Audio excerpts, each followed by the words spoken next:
tublid abusad. Ei ole viga, saab asja aina. Vaadake korra siia nüüd. Meie või? Meie, jah. Hea. Ilus päev. Jah. Teate, kuidas Ires Lepp on Belgias Eesti naine. Võib-olla teate temast veel. Tegeleb rakendides. On kuulnud nagu. Ja tegi meil siin ka.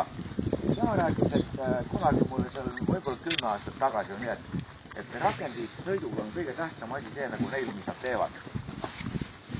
Et lähevad näiteks laupäev ilusal ilmal sõitma, seal mingi küla või kus nad on, hästi palju rakendi inimesi.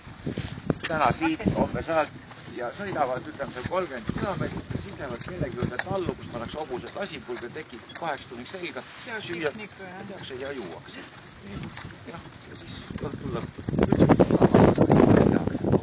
Meeldib mulle.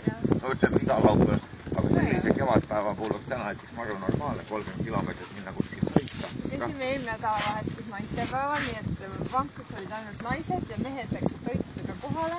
Võtsime ühte kohta, see oli ees. Mina juhtisin, läksime kohale, tegid asjad kõik vankri peal, lambanahad, pidasime pikniku jõe ääres, tegime lõkkapil süüa ja sõitsime tagasi. Jumala vankus.